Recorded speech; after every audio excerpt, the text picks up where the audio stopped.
Hi, everyone. My name is Amy Wolf. I'm the programming coordinator here at the Osterville Village Library. Thank you so much for joining us today. And to our friends joining us on Zoom, thank you for being here as well. Today we have an exciting program talking about the Cahoon. Several months ago, I met with the executive director, Sarah Johnson. She was getting a library card here. And I thought that that was the prime opportunity to talk to her about doing a talk here on the history of the Cahoon and talking about how it started and going forward. They have had some incredible exhibits. So here to discuss all of this is Sarah Johnson. Thank you, Amy. Thank you. Thank you for inviting me to the Osterville Library, and happy spring.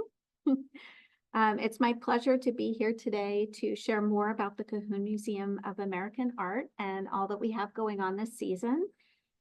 For those of, well, how many of you have been to the museum? Okay, so we still have a few. Hopefully by the end of the talk, you'll be encouraged to go. For those of you who are new to the Cahoon Museum, it's a vibrant cultural destination nearby in the village of Cotuit. And the museum's mission is to celebrate American art in ways that expand knowledge, enrich the spirit, and engage the heart. So first, I'm going to talk a little bit about the history of the museum. The Cahoon Museum was founded in 1984, so last year was our 40th anniversary, but the story of the museum begins much earlier. The historic building that the Cahoon Museum occupies is one of several houses in Cotuit built by the Crocker family. And this building was constructed from 1775 to 1782 by Ebenezer Crocker for his son Zenas. And actually, some of you may know a descendant, Zenas Crocker VII, who runs the Barnstable Clean Water Coalition right here in Osterville. So they've kept the family name going for many generations. So over the decades and centuries, the buildings had been various things: a residence for the Crockers, a tavern. It was an overnight stop on the Hyannis Sandwich stagecoach route and accommodated many notable visitors, including Daniel Webster stayed there when it was a tavern. So the architectural style of the building is a Georgian colonial building. And this is a style of house that was very popular at the time. And the clapboard, the wood clapboard siding, was painted this dark red to emulate the look of more cosmopolitan houses in and around Boston that were made out of brick. So the image to the right is a painting from the 1930s, looking back to the 19th century, and that shows the house. It was painted a different color at that time, and you can see what was Route 28, which was a nice country road. It doesn't look like that anymore. And then the house after that one, a little down the road, is another Crocker house that the museum just acquired, and I'll share a little bit more about that. So inside of the house, much of the building's original architectural character is still intact, including all of the original panel woodwork, the doors, the fireplaces, and other interesting features. So this house remained in the Crocker family for 5 generations. And by the time local artists Ralph and Martha Cahoon took ownership of the house in 1945, it was in need of repair. So Martha wrote in a journal at that time that kitchen pipes would freeze in 0-degree weather, and that when the wind was strong, it would blow up through the cracks in the floorboards and blow a bulge in the carpet. So, and a little bit more about the Cahoons themselves. So this is Ralph and Martha Cahoon. Ralph Cahoon was born in Chatham in 1910, and his family emigrated to Cape Cod from Scotland in the 17th century. So he was a longstanding Cape Cod boy. His ancestors were whalers and fishermen who made their living off of the sea. And he grew up close to the harbor in Chatham and enjoyed clamming, fishing, and as well as taking the occasional sailing trip on a schooner to the Grand Banks or Nantucket. So as a young man, Ralph was interested in sketching and drawing, and he attended art school in Boston, which was called at that time the School of Practical Arts, which later became the Art Institute of Boston. And he liked illustrating, and he had hoped to become a commercial illustrator. And in 1932, he married Martha Farum. Martha was the daughter of Swedish immigrants. Her father, Axel Farum, was a skilled painter and also furniture decorator who had learned his craft in native Sweden. Axel was a painter, but he also found that the folk arts of Sweden were becoming lost, so he was a little bit of a folk art revivalist as well. And so the family moved to Harwich when Martha was young. And like Ralph, Martha had an artistic sensibility, and she apprenticed under her father. So she actually went to the Brooks Academy in Harwich, and she was a straight A student, and her teachers were devastated when she didn't go on to college, but she chose instead to apprentice under her father, Axel Farum. So here's some of the examples of painted furniture that we have on view at the Cahoon Museum. She mastered the art of freehand decorative painting, and her work often features scrolls and flowers, designs which reflect back to her Swedish roots. Actually, the two pieces of furniture on the right were painted by Martha. It's actually the same piece. And then the two on the left were painted by Ralph. But as a furniture decorator, she learned to sand and scrape and stencil furniture. They would often buy antiques and then paint them. And she became really skilled at this work. And then she and her father, Axel, taught Ralph Cahoon how to do this painted furniture. And so we have a current exhibit on view at the museum called, which I'll mention a little bit later, which talks about the relationship of Martha and Axel as sort of father-daughter artists. So it's very interesting. She and her father were both artists, and she and her husband were artists. So there were interesting relationships and influences between them. So they after they married, they moved to Osterville, where they established a business. And if any of you are familiar, just down the street, there's C.H. Newton Builders. That building was where the Cahoons had their first business. And they were selling painted furniture and antiques. And I'll just go back to this one. They drew upon Swedish, Pennsylvania German, and early American decorative traditions, and used those styles to paint tables, chairs, dressers, and other household items such as tinware. And even, when they were newly married in the early 30s, they did very well with their business because Osterville attracted a lot of summer residents, and they had, a good clientele here in Osterville. And actually, there are quite a few families and houses that still have sets of Martha Cahoon painted furniture. So we learn of those sometimes. So eventually, they outgrew their space, and Ralph and Martha were looking for a larger space to live and work in. And so they purchased the Crocker House, which is where the museum now is, and moved their home and their business to Cotuit. And here they carefully restored and decorated the house to serve as a showcase for their popular painted furniture. And then during the 1950s, they made a transition from furniture to easel painting. They had one of their clients owned a gallery in Long Island called the Little Gallery. And she asked the Cahoons if they would create some paintings for her gallery. And they did, and within a couple of days, the show sold out. So then they began doing paintings, which were a lot easier, I think, for them than doing the painted furniture. So early on, their paintings were influenced by their folk art interests and early American painting. So you can see on the left, this is a painting of Martha's from the early 1950s. It's called The Hunters.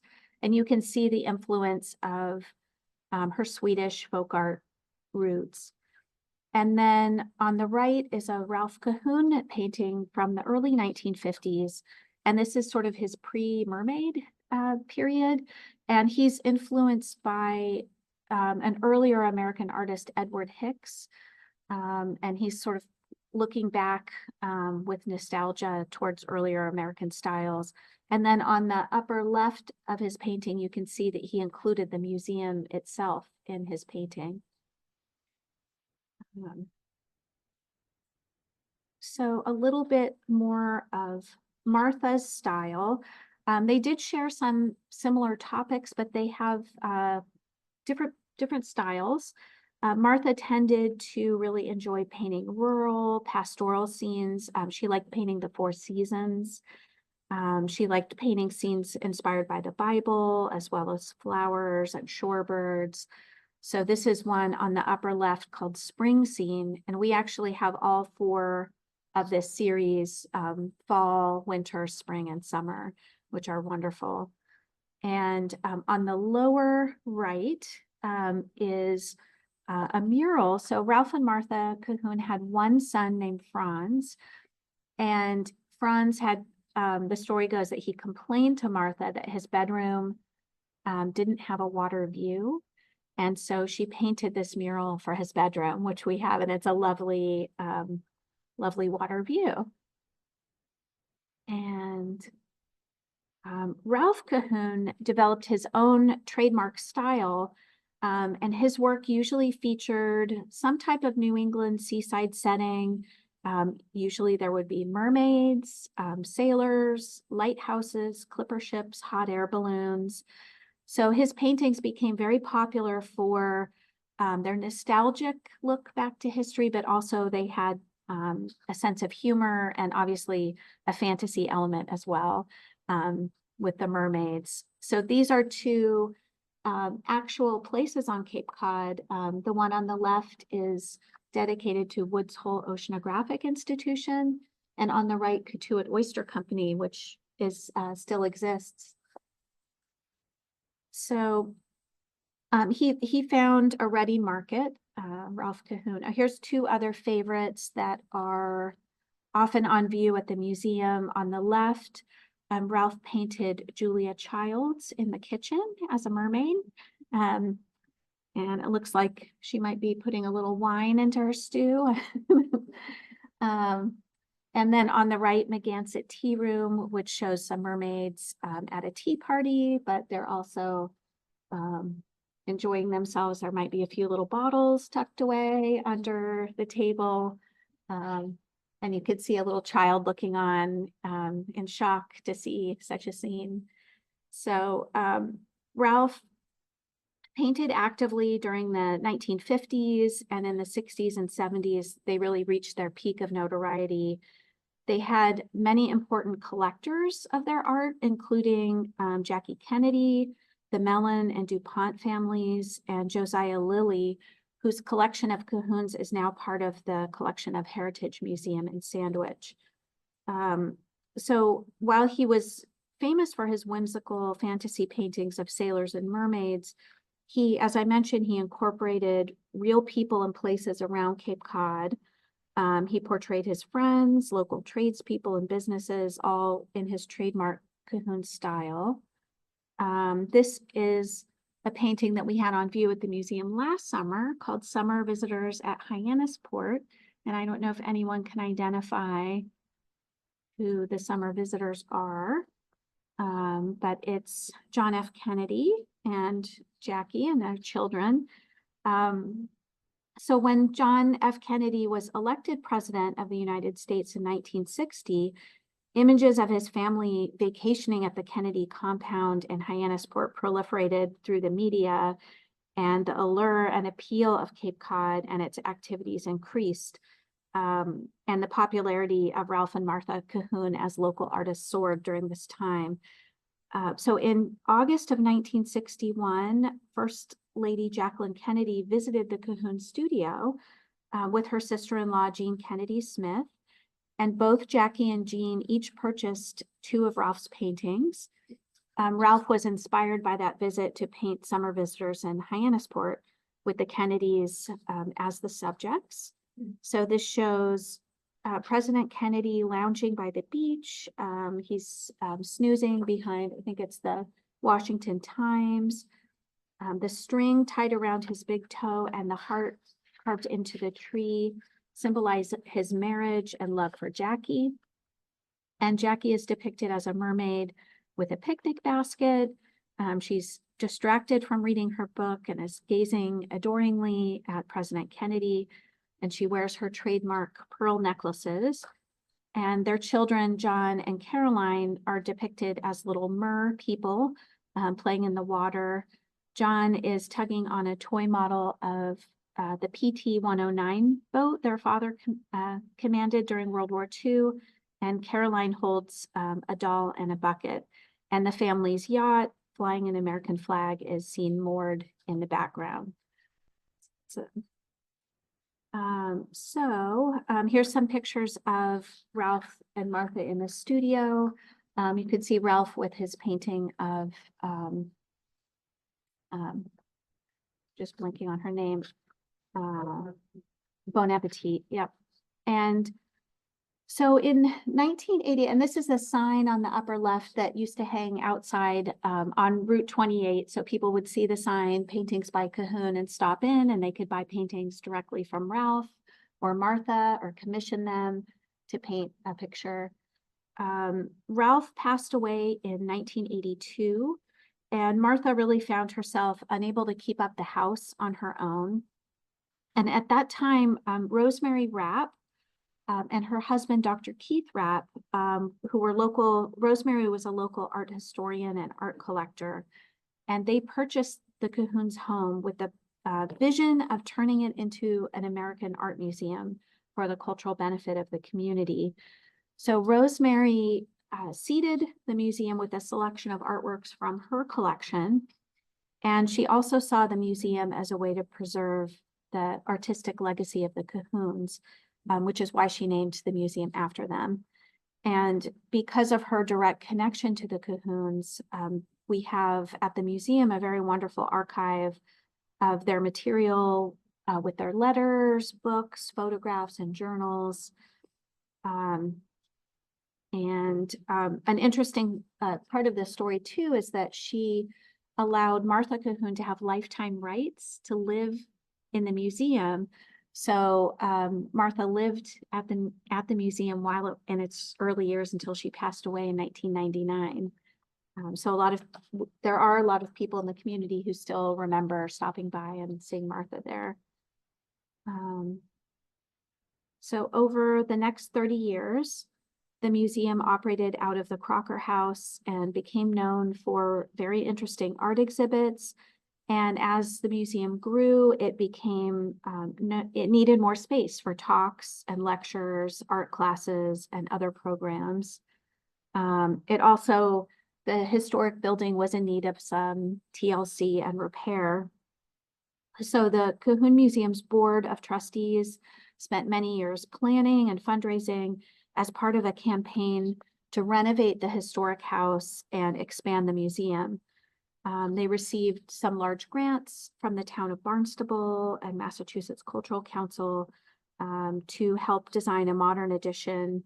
And then with support from the community, the museum was ready to grow and ultimately completed a capital campaign and moved forward. So during 2014 and 2015, which is 10 years ago, the museum moved offsite to a temporary location in Mashpee Commons while the work was happening on location. So the museum worked with the Cape Cod Commission to make sure that as much of the original structure of the Crocker House was preserved. When houses were built at that time, they didn't have foundations. So it was discovered that the building was just resting on stacked rocks. Apparently, the area that had been used for art storage was holding on by a few screws and a piece of plywood, is what I was told. So the work really made sure that there was a solid foundation for the historic building, and there was all of the windows were taken out, cleaned, and put back in. All of the chimneys were shored up. So it definitely will last many hundred more years. And the museum worked hard to have a good balance between old and new. And that addition at that time gave the museum an extra 3,600 square feet of space that included an outdoor courtyard, a new beautiful state-of-the-art gallery, a classroom, art storage, and more accessibility, which included an elevator and improved parking.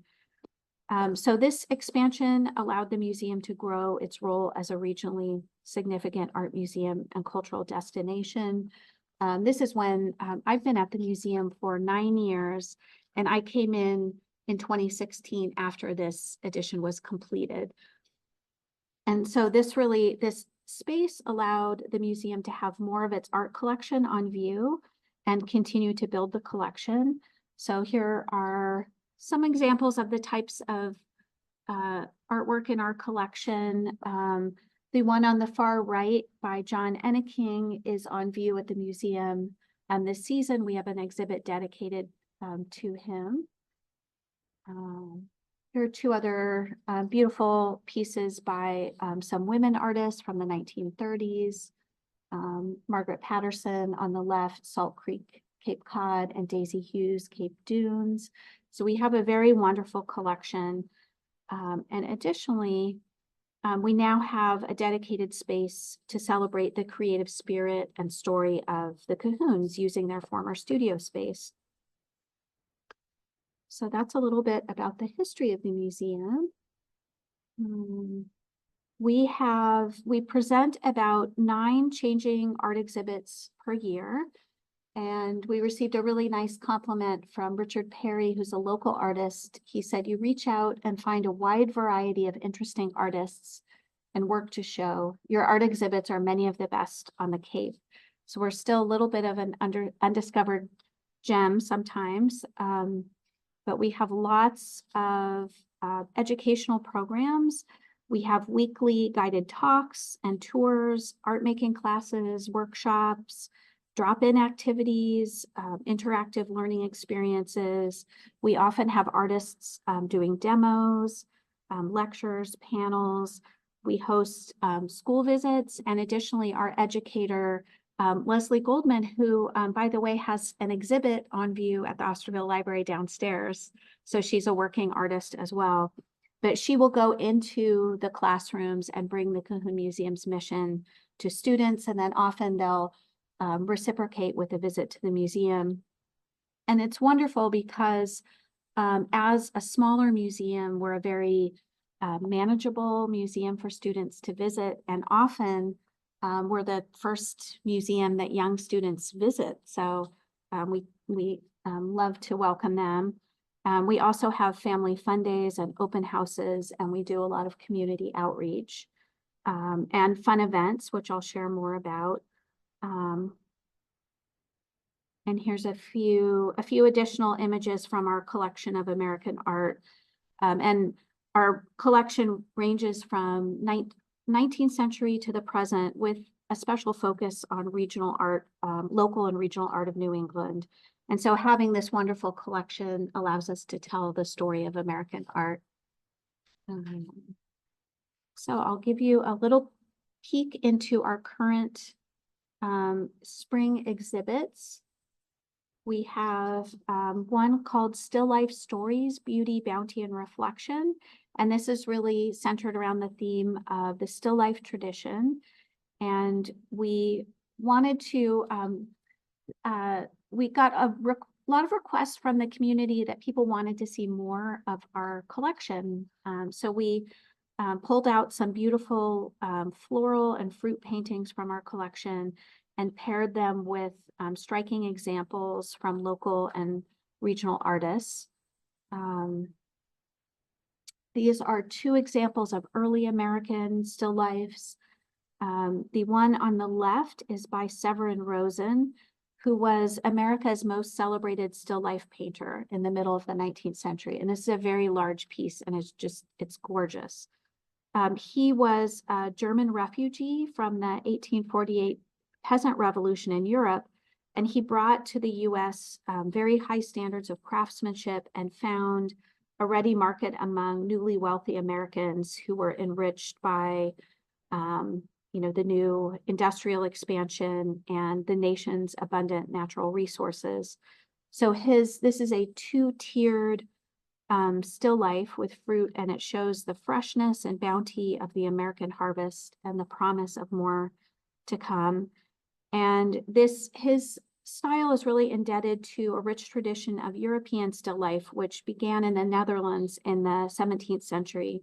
And so one of the things that is featured in this painting is his sense of botanical accuracy. And Rosen is really tempting the viewer with a lavish display of fresh fruit. There's plump grapes, sweet watermelons, strawberries, peaches, apples, and a sparkling glass of champagne.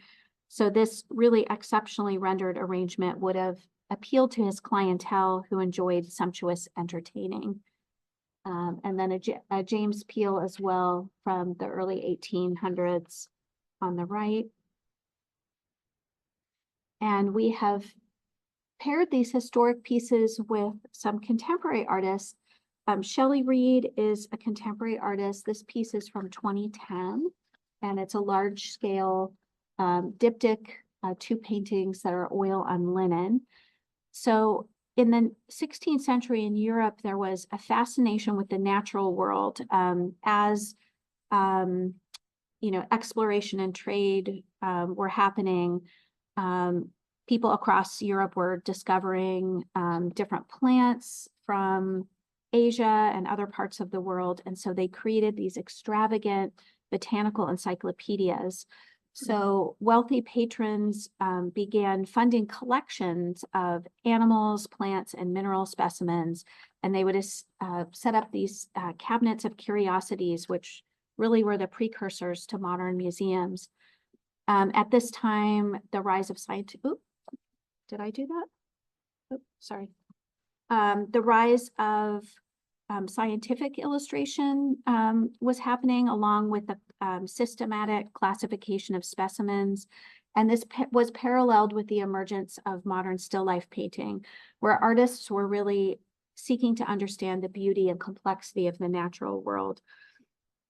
And artists were looking for greater realism in their work and using natural specimens as their models. So they would often include things like shells and insects and exotic fruits and flowers for their subjects. And so this, on the left, you see the tulip, which was imported from Europe to Europe from Turkey, and that became a celebrated motif in still life painting. It was sort of a symbol of luxury and a fascination with botany.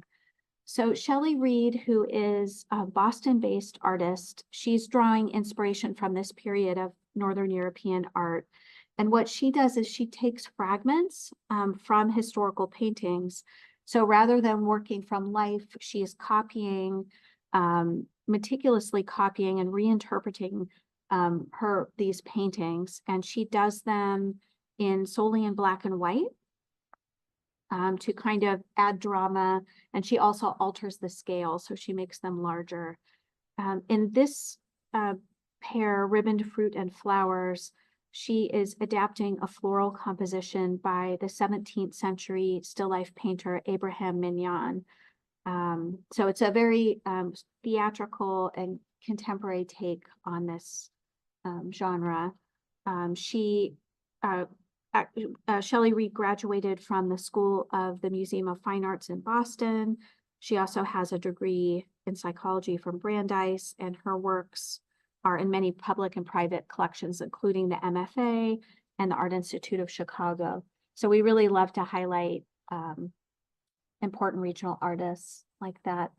This is a painting that's from the Cahoon Museum's own collection by Levi Wells Prentice. It's called Bushels of Apples Under a Tree. Levi Wells Prentice was a self-taught American still life and landscape painter. He was associated with the Hudson River School. He grew up on a farm in New York. And he traveled through the Adirondack Mountains, capturing the region's sweeping vistas. And he later moved to Brooklyn, where he was a member of the Brooklyn Art Association. And then he turned to still life subjects. So his painting of A Bushel of Apples really showcases his technical skill, his ability to paint color, form, and texture with very striking precision. And art historian William Gertz noted that there are several works by Prentice in which he achieves a quality of illusionism which is unsurpassed. So when you see this in person, you very much feel like you could just pluck an apple from the painting. And what he is doing in this piece is he's making a contrast between the natural cycle of sort of the tree growing and producing fruit with the structured functional objects of human craftsmanship. So the ladder and the bushel, the basket, and kind of commenting on the relationship between humans and the natural world and sort of cultivation and harvest, and comparing the natural world and human ingenuity. So in addition to being a very, very talented artist, he also designed his own frames and made his own brushes and palettes as well. And another beautiful example of a still life is the artist Scott Pryor, who is known for his very realistic paintings and his study of light. And we have a selection of realistic still lifes on view in this exhibit. The contemporary realism movement really took flight in the 1960s and 70s, and the artists wanted to represent ordinary objects very truthfully and in a straightforward way without sentimentalization or stylization. So while they were aware of modern abstract art, the realists really wanted to paint the real rather than the ideal. So that's a really beautiful piece on view. And also we included a still life. We actually have one by Ralph Cahoon, Axel Farum, Martha's father, and Martha. This fruit still life is a reference to theorem painting, which you can see on the left, which was a type of painting style that involved using stencils.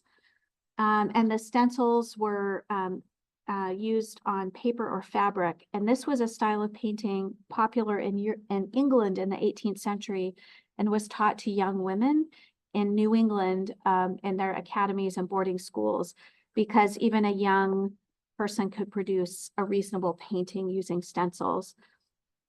So at that time, the curriculum was designed to prepare girls for a domestic life by teaching skills including needlework, painting, sewing, but intricate needlework pictures took a great deal of time to create. So paintings using stencils were relatively quick, and an artist could produce one worthy of display much faster than needlework. So common in theorem painting are fruits and flower arrangements, and the stencils are sort of overlaid on one another to create a design without gaps. And then the artist would go in and sort of fill in any details with a fine brush. So Martha, her work is a painting, and she didn't use stencils, but you can see that she's referring back to that painting style. We also have on view a wonderful exhibit of Sailor's Valentines by Ralph Cahoon and his friend Bernie Woodman. So I have, let's see, this is a historic example of a sailor's valentine. This is a really unique art form that was started between 1830 and 1880. And they consisted of shells beautifully arranged in octagonal wooden boxes. And the designs usually have hearts, flowers, nautical symbols such as anchors or compass roses. And sometimes they had a message. This one says, "Love me," but they might say, "Think of me," or "Forget me not." And that's why they're called Valentines. And the shellwork mosaics came to be known as sailors' valentines, which were sentimental keepsakes that were gifted to loved ones. They were thought to be created by sailors, but in fact, they actually were created as part of a cottage industry on Barbados, where the whaling ships would pull in for repair and the sailors would purchase these to bring back to their wives and girlfriends. But in our exhibit, we are, and here's an example of painting and shell work created by Ralph Cahoon and Bernie Woodman, showing the West Indies and the sailor's valentine trade. I'm going to go back to this one. So we tell this very interesting story. Ralph and Bernie actually first met in Alcoholics Anonymous. Actually, they developed a close friendship grounded in their love of history and art. So Bernie had he had started at the age of 5. He had developed a form of progressive arthritis that affected all of his joints and his spine, which became fused. So he really, in his midlife, the only functional part of his body really was his hands. And he worked as a machinist, and he built models for architects. So he had kind of dealt with his physical pain through drinking, and Ralph also had been a heavy drinker. So when they met, Ralph, having had been in the antiques business, they discovered that they both loved this form of art, and they would travel around to antique shows, and they went to the New Bedford Whaling Museum and studied this art form. And they found that the center part of it made it was a really good way for Ralph to sort of make the painting, and Bernie would do the shell work around it. And at first, their collaboration was not seamless. Bernie said we almost became enemies at first, but he said ultimately they realized we were both artists and should not attempt to tell the other what to do. So they found a way to create these beautiful pieces. And I just think it's an interesting story because it sort of shows how art can really be a healing thing, and also, it certainly helped them focus, and they kind of found a way to create beauty out of their struggles.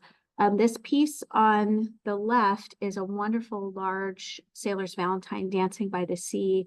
It's considered one of Bernie's masterpieces.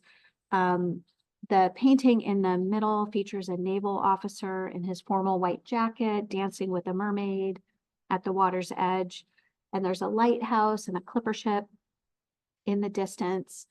And Bernie used 4,800 shells for this valentine, which measures, it's 24 inches in diameter, including its beautiful frame. And he encircled the round painting with a ring of small white rice shells, which spell out "Dancing by the Sea." And then you can see surrounding that many of these flowers he would make out of shells. And he specialized in those. He had about, somewhere around 20 different kinds of flowers that he would make. And if you were commissioning Sailor's Valentine, he had trays of sort of his samples of flowers that you could sort of pick the ones you liked, and he would incorporate those. So it's really a beautiful exhibit. We do have an example of a historic Valentine, and there's just a little detail.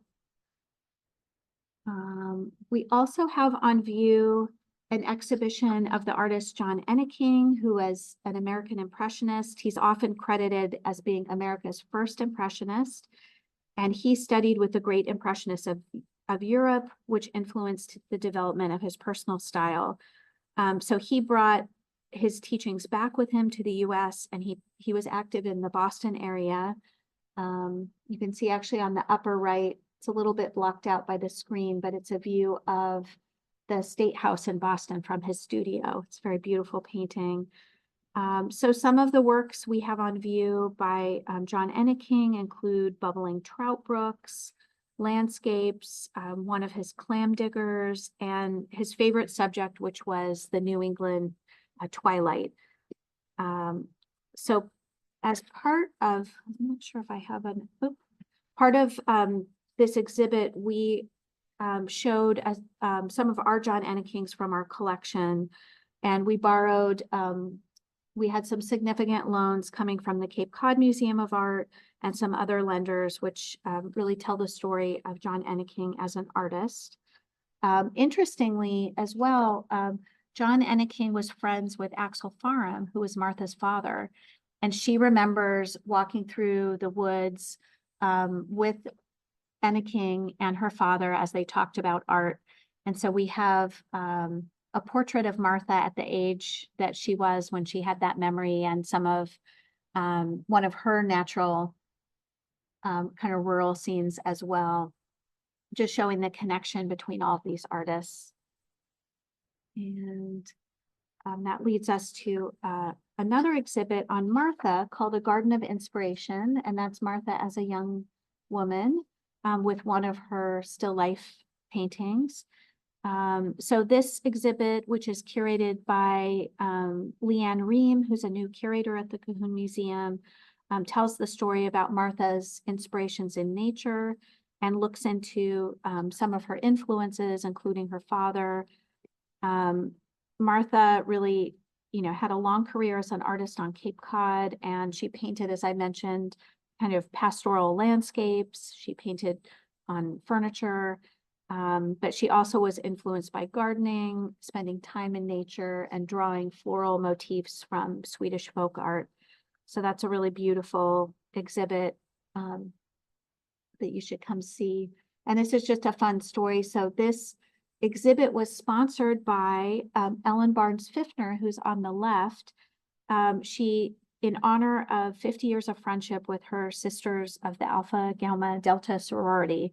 So she said they're at this point, they come to the Cape every summer, and she wanted to give her friends an experience. So she sponsored this exhibit for them, which is so nice.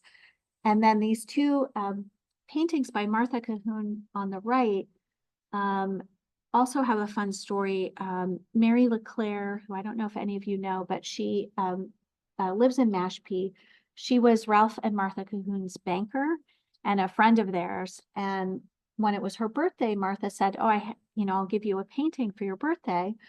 And Mary went to her studio, and Martha said, "Which painting would you like?" And Mary said, like, they're both so beautiful, I couldn't possibly pick. So Martha gave her both of the paintings. So we have those on view. So there's some nice themes of friendship and connection.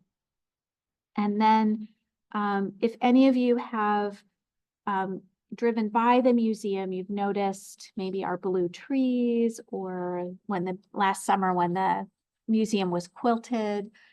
So each year we have an exhibit of outdoor art.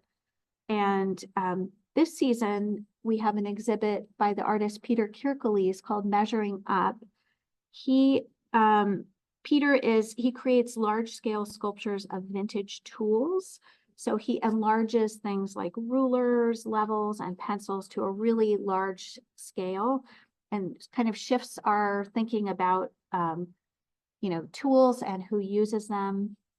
So he created for us a 14-foot sculpture of an antique folding ruler, which is spectacular. So this is going to go in front of the museum. So it'll play with scale. It'll make the building look small and the ruler look big. And he also plays with the human form. So if you look at the ruler, it almost looks like striding legs. So he's making that comparison too. And this piece he's called Sentinel. it is, and you can see his studio on the left. It's actually a metal armature with bronze over it, and he's patinaed to make it look like wood. It's actually not wood, it's metal. So it's just a really beautiful piece. And he hand stenciled all of the numbers on the piece as well. And it really looks like a vintage ruler. And then we will have 3 additional folding rulers on the museum's grounds as well. So that's part of our street side series. And that kind of brings public art out into the community. And also when people drive by, it kind of lets you know what's in the museum. And then I wanted to mention just some of our upcoming programs and events. We have guided tours every Thursday at 11, and we actually have one of our tour guides in the audience here as well, Nancy. And this is a great way if you'd like to stop by, if you want to learn more about anything that's on view. And we have a botanical art illustration series. We had our first one last week, but I think we have space in the upcoming classes. We also have a floral arranging workshop coming up. And I brought some brochures that are at the front here as well. So we have, as I mentioned, all kinds of classes and programs happening all the time at the Cahoon. So you should definitely take advantage of those and check our website. We also have very fun events in the summer. So we have an annual garden party called Cahoon in Bloom, and that's coming up on June 6th. So that's something that you don't want to miss. These are some images from previous years where we had beautiful sculptures in the gardens. We also have an annual art auction in July, which is a lot of fun and really, really good artwork. We have about 60 local artists participating in that, and it's very fun, as you can see. And some of our news is, so you can see on the lower right, that's sort of the original part of the museum. 2 years ago, or 3 years ago now, in 2022, we purchased the adjacent property on the left, which used to be the Sausier Antique Shop, if anybody was familiar with that.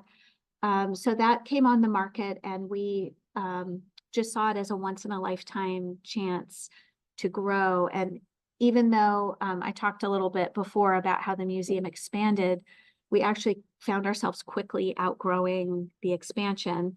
So we're looking for more space to have more gallery space, more educational classroom space. So as an example, when we get a school group in, it could be up to 60 students, and we have to break the students into small groups. So we'd love to have a space where we can have all the students together.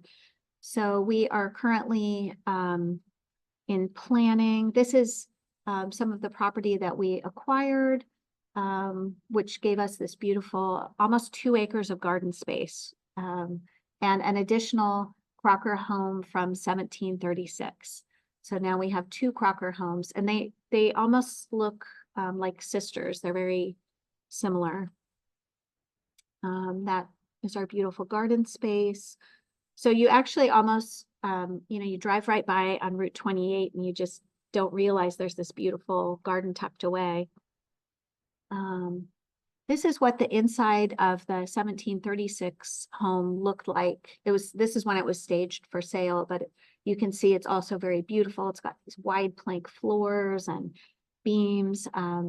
So we're currently thinking, how can we restore this like we did with the other Crocker home, but also gain more space.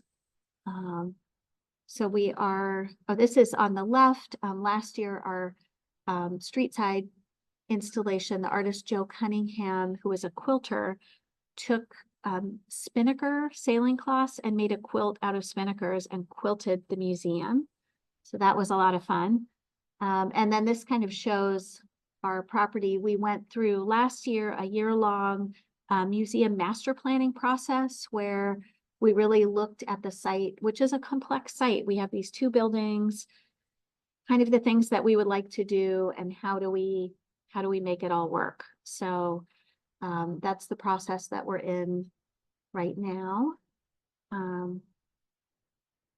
And also one of the things we hope to improve, it's very difficult to get in and out of the museum off of Route 28.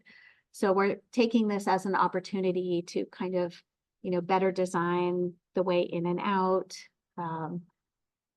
So that's keeping us busy. And just wanted to mention that, please get involved with the Cahoon.